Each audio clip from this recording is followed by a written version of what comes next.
Good morning, everyone.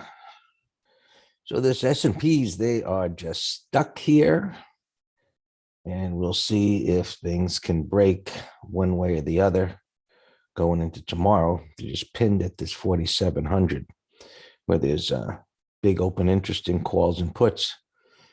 So the standoff being, um, bearish and bullish, and this big open interest here, and which will be expiring. And we'll see if this thing can take a move in either direction.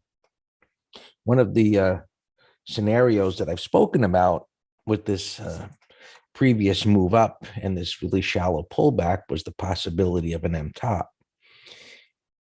And while it has formed, there's no confirmation yet, meaning we're going to need some kind of a down bar.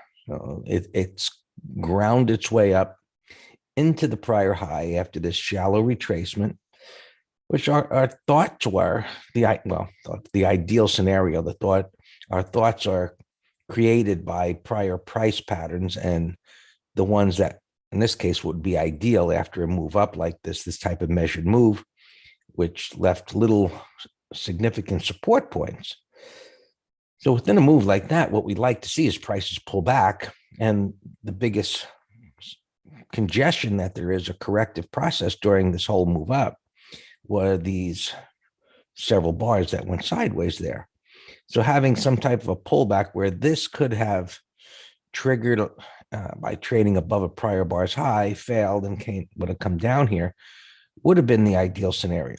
Clearly it didn't happen, which shifted the thinking to the possibility of an M top. I said yesterday or day before yesterday, I spoke about this bar that had this, what I call a minor topping tail on it. And then the following comment was, this started as an inside day, which created a type of breakout bar failure. Now, it's really not too much of a breakout. We had kind of a sideways 1-2 there, but these minor topping tails that then have inside bars near a prior resistance, or sometimes they just peekaboo above the prior high. They trade under this low, and it does start some selling. Now, with this expiration and this pinning at 4,700, I might just take another day for this to play out. We'll just have to see. Obviously, you can see yesterday was a inside narrow range day that essentially went nowhere. After the initial move down, it was just going nowhere. And so we'll see how this unfolds. Ultimately, we want to see if it trades below this low and then head lower to then back down somewhere into this level here. That would set up some type of a buy setup or continuation pattern on the weekly time frame. So we're in a wait and see mode until things confirm in either direction here. So the Qs here are up into the prior resistance area. They've kind of ground their way up here. And so the analysis, or part of our method of saying, well, whatever you think is going to happen, and if you think it's going to break to the downside, it's going to have to break a prior day's low to start that.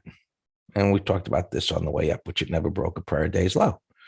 And here, as it made this shallow pullback, it's kind of ground its way up here toward this topping tail.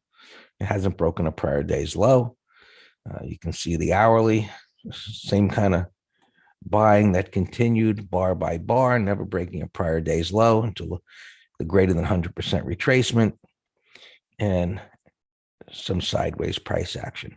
Part of a conversation yesterday in the green room, someone had asked about a breakout, and Dan was explaining to them the idea of breakouts, and this is not the kind of breakout. I always think it was a late day breakout kind of ideal, but the idea is the same, is that, well, many would call this a breakout that retraces more than 100%. Historically, is a situation where the momentum is going to stall. So we don't enter there. We need some pattern to set up where it could go sideways for a while. But we don't buy breakouts that do this V's that take out the highs. We wait for some kind of corrective price pattern. Because where are you going to put a stop in a situation like this? You could share size it way down here because this could pull back and give you a better entry, and then get long. But to buy it here, historically, just doesn't make sense to do that. So while many would call that a breakout, and we call that a greater than 100% retracement, and it's not something that we buy as a breakout. Clear that. All right. So this is at resistance. We'll see if it can just peekaboo above there, above this high. And it's getting above on the hourly chart yesterday's high. And so the same methods, concepts apply intraday as they do to higher time frames. So on this one, maybe it keeps going and we don't call that a breakout. It's a greater than 100% retracement. Then we would expect a stall in momentum if it took that out. I didn't look at the S&Ps, but you can see just chopping sideways there at the prior topping tail. And it's too early to say this is a red bar ignored, this new bar forming. But if it does, that would be bullish price action. That being said, back to SPX and that pinning of those options, when that is over, this may break out just based on the pattern alone. If we didn't have any idea of what was going on with the options market and just looking at this and this close that way, we would think the trend being up sideways at a topping tail, that it would continue to go higher. We'll see if that plays out. The Dow has been weaker. Yesterday was a down day. Now, as I'm looking at this, I've got two things that are in conflict, meaning this is still an uptrend. This has shown relative weakness. Yesterday was a down day into a prior pivot low, which could create a W type of a bottom. Now, if it stays down here today and we just have a boring go nowhere day, well, I still don't know which way it'll go, but since it's at support, if it can't lift up into here, into that red bar and turn around, we'd have a type of a 1, 2, 3, which would require it to trade under that low, which is going to bring me back to keeping an eye on SPX to see if tomorrow it gets released one way or the other. If it started to move down, then I would look at this as a better setup for there. Whereas if SPX is going up, well, this just might reverse this bar. And then we're going to have a situation going into next week that this 2 weeks of consolidation on the weekly chart may result in a continuation move higher.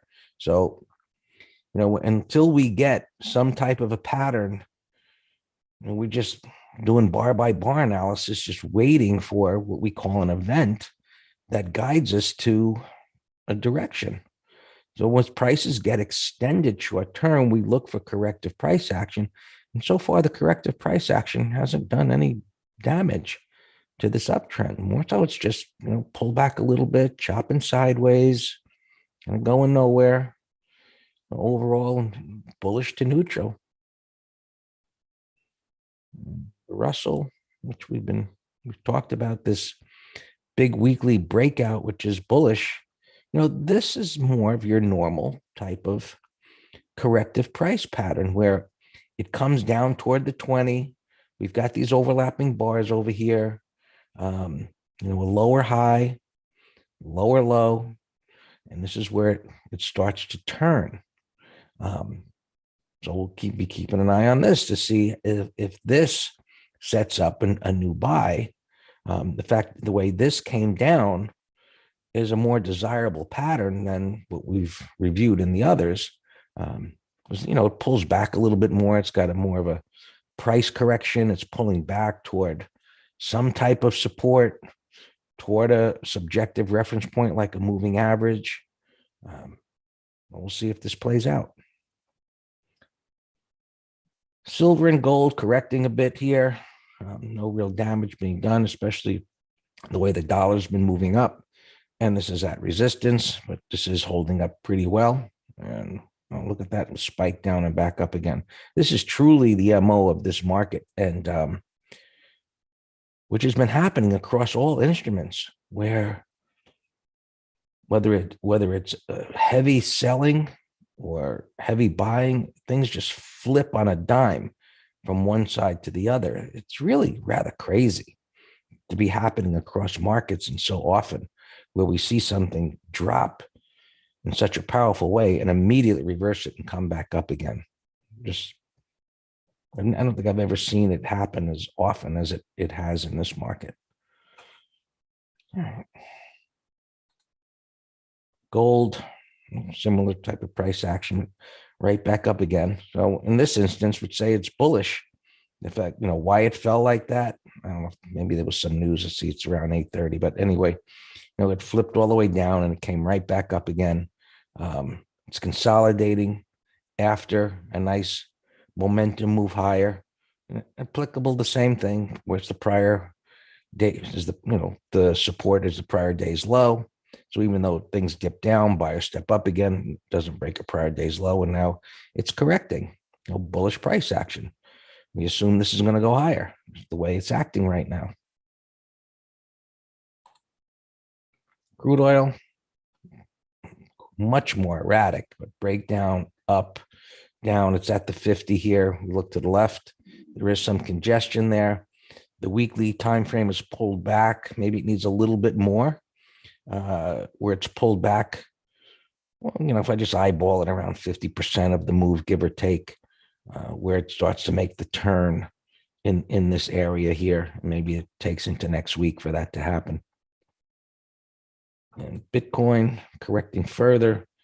We've talked about the slowing momentum concept, looking at the distance between highs, and it came up to a big whole number, and now it's at major support.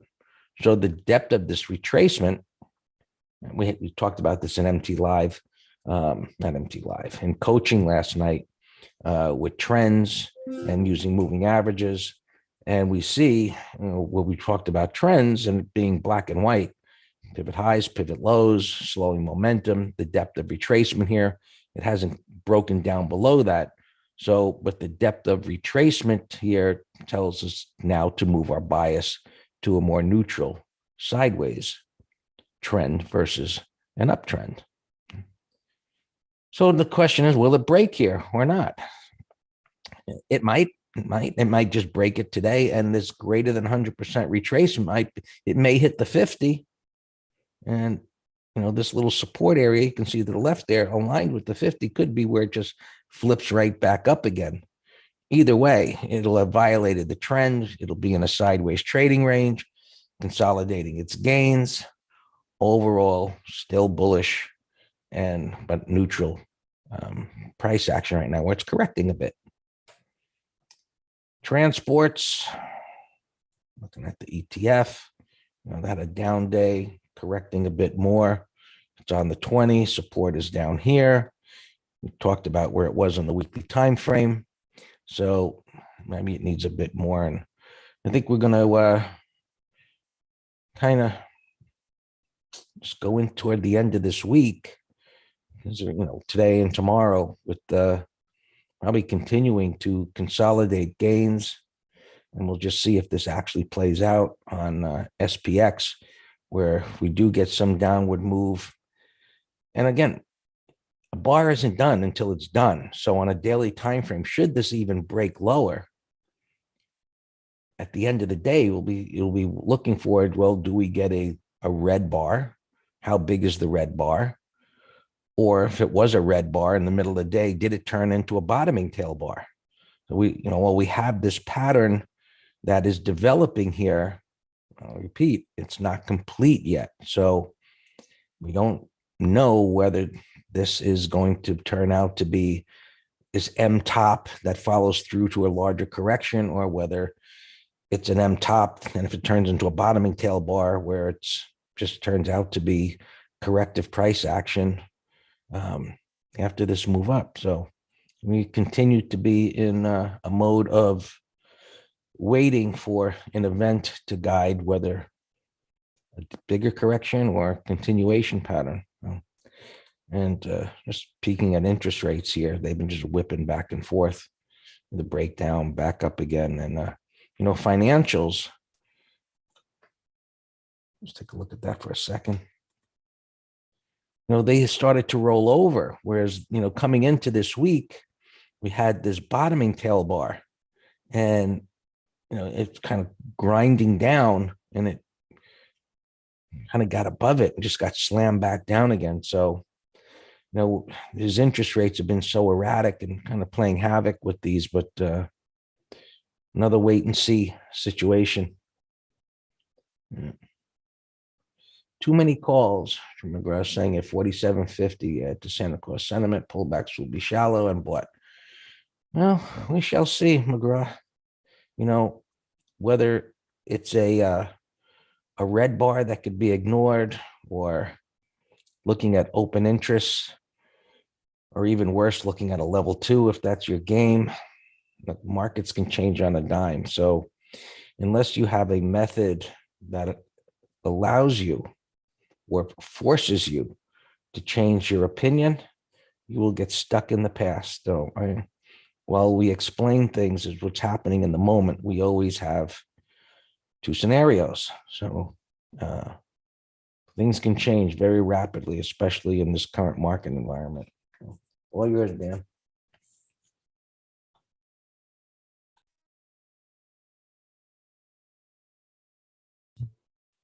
Good morning. That was a good capperism.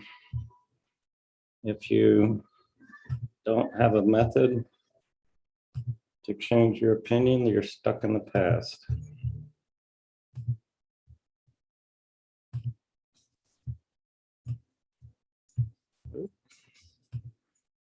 Gustavo, just the fly man, he's been working hard flying. He just texted me saying, hey, do we have any juicy shorts today? And I said, no, not yet. Market's still on crack cocaine. Tesla here. Greg, I was just working on our chart of the week. That was some beautiful price action on the 15-minute chart. And gapping up here again to yesterday's high. Looks higher, but not an easy answer to, not an easy entry today. All right, of our opens, this one is causing us a headache.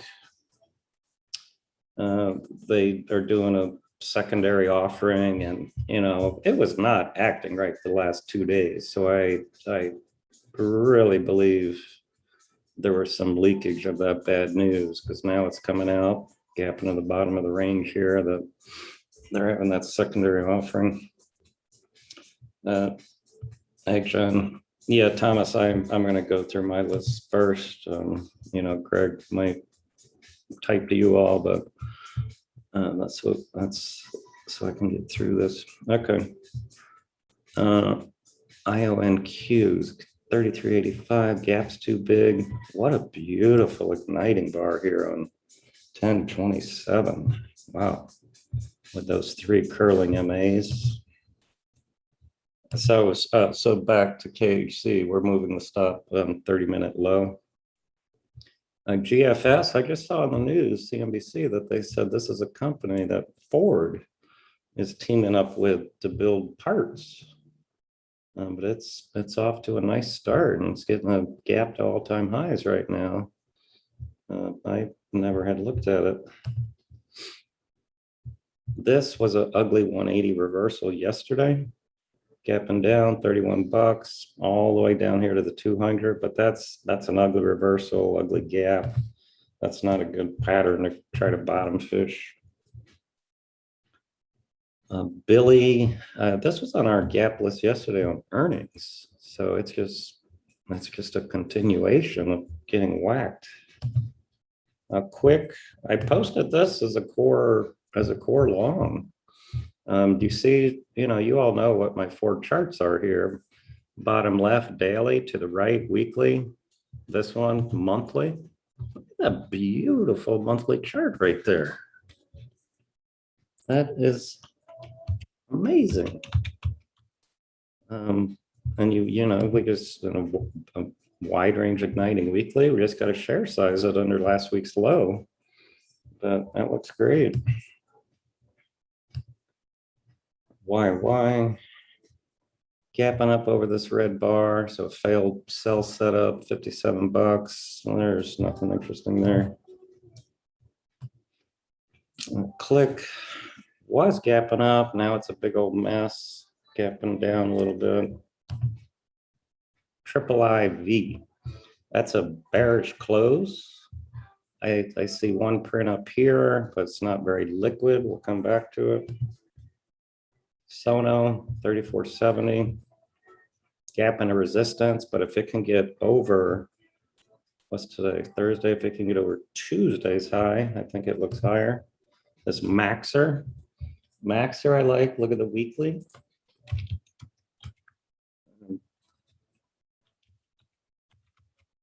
This weekly, look at that. Remember yesterday's MT Live, 1, 2, 3. Is this a quality one, folks? Made a new low, snap right back, engulfing breakout, red bar ignored, inside bar, weekly, price void. Looks fantastic. Daily yesterday had an igniting bar, end of day base. Ideally, it will be fantastic if we get a 1, 2, 3, but you got to decide, what if you don't get a 1, 2, 3? Because it's a bullish end of day base. Well, you can buy the highs, fine, same stop. I don't see where it's gapping, but it's a buy setup. We'll come back. HP gapping down a little bit. No great pattern. JKS. Yeah, that's a 1, 2, 3. It's at the top end of the range. So in terms of a target, that other one was superior, but as a swing trade, sure. And that is solar. I have a earnings in here. CSIQ is on my list. Gap into the high end of this. I'll put that on a window. CSIQ. You know, Cisco is a big player, bottom right, getting whacked here, 52 bucks. Look at that. Wow. That's gapping under the 200. That's some serious pain. And Kramer was trashing them too. NVIDIA, obviously another a semi-loved. It's a semi stock that's loved by Wall Street. And I think somebody said they're worth 800 billion. It's amazing. 322. Look at it. Look at it gapping up near this prior high. So this is a put spread idea. You know, we'll watch it here at the open. It's Cage Sea Dog we talked about. ASYS gapping down 12 bucks. That's a bearish gap. But if it was not gapping down, this is very bullish price action, daily, weekly. Visco gapping at 55 bucks. So this is a nice gap from bottoming pattern. I have it right here, middle chart. VSCO looks great so far. So that's step one. It's a bullish gap with a price void. Step two, put it in a 5-minute window and watch it. This Riven, you know, new IPO, people got all excited about. Yesterday was the day to short that out of the money call spread. We were stalking it. And they just sucked the juice out, and there's no weeklies. 79.86. So here, this is kind of a bull flag, bull rectangle looking thing, bullish weekly, monthly. BBWI. Let's watch that on a pullback. CPRT, I can't tell where you're capping. Wolf, animal sector, whipping all over the place. No interest. Place, retail, gapping up. We'll watch that 5-minute high. Macy's had a big old gap here also. Gap's too big though. You know, gapping 15% or so. Do you all remember? I remember Macy's at $5. And they were talking about it going out of business because Amazon was killing it. And do you remember the story how Amazon was putting all retail out of business? You know, that's what the media was pumping. Well, guess what? Look at XRT now, all-time highs. Amazing. You know, they pump whatever they want.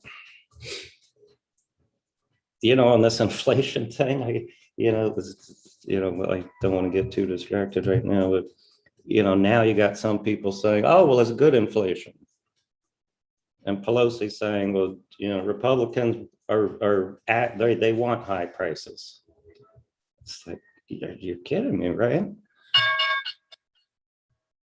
All right, bullish gap here. We'll come back to you. Expedia, I posted as a trade, a put spread and a long. That was on our list from yesterday. Looks great.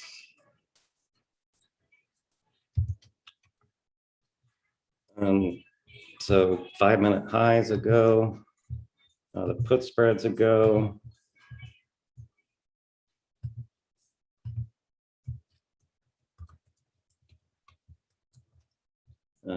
So here's what I gave pre-market. Look at that beautiful multiple time frame. Well, I take that back, but it's a beautiful buy setup here. Pro gap over a red bar, pullback, reversal, and minor support. It's just textbook. Deere had resolved the union voted on the contract. Let's gap into the high end. Let's see if maybe 30-minute high. LCID, a car company or EV that competes with Rivian and Tesla, getting a little ahead of itself, far from the 20. That's pulling in. That could be a call spread. A firm bearish gap here. I don't know if it's earnings or what the story is, but this looks good for a call spread. Maybe 10-minute low. Let me see if there's anything for tomorrow. 160. 15 cents. I don't think so. All the horsemen are getting sold into so far. Qs, spiders, diamonds. Oh, diamonds are the worst. IWM. So things, you know, things have to be very special, just like that Expedia. Look at this Tilray. I can't believe you. You are such a dog.